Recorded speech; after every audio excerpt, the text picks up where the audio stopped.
माहौलियाती आलूदगी ने पूरी दुनिया को अपनी लपेट में लिया हुआ है और पाकिस्तान भी इसका शिकार है। इसे कैसे बचा जाए, इसके लिए आपको ये पूरी वीडियो फिल्म देखना होगी ताकि हम देख सकें कि इससे नुकसानात क्या है और इनसे कैसे बचा जा सकता है।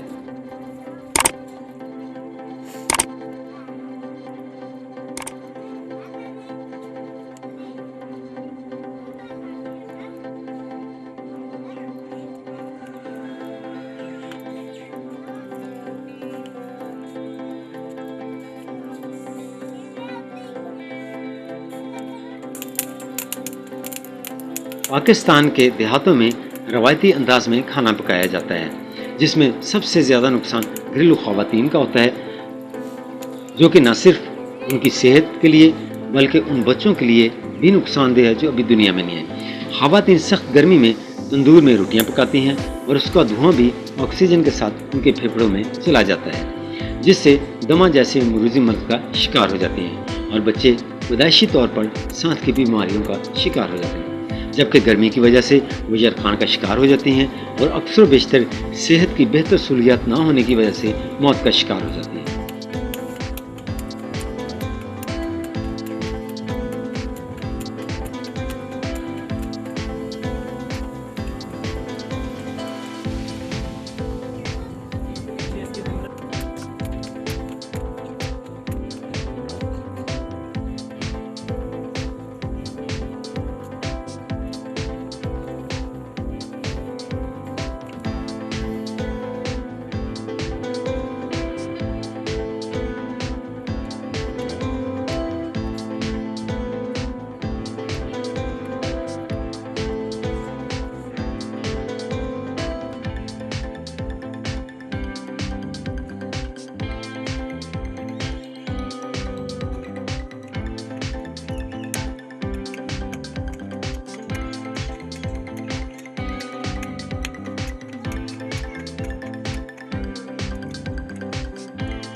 इसी तरह रवायती अंदाज में चूल्हे से खाना पकाने में भी यही नुकसान होते हैं, लेकिन इसी के साथ एक नुकसान और भी है कि इससे निकलने वाला धुआं, जिसके साथ गर्माइश भी होती है, दरख्त सूख जाते हैं।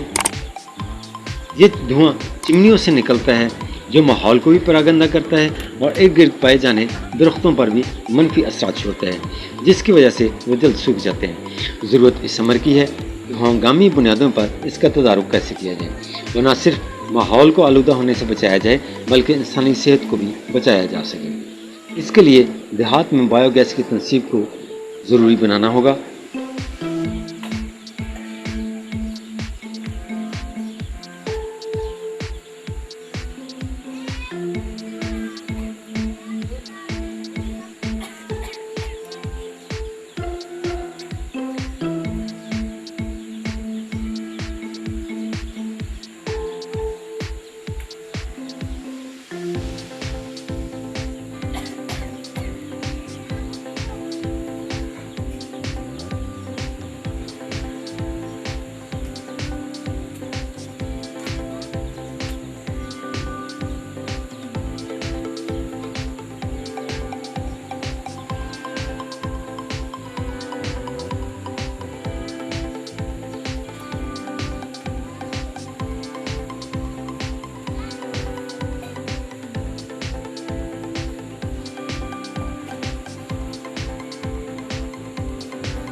आगाही प्रोग्राम तरतीब देना होंगे ताकि उनको बताया जा सके कि रवायती अंदाज में खाना पकाने में और बायोगैस की तंसीम में क्या फ़र्क है।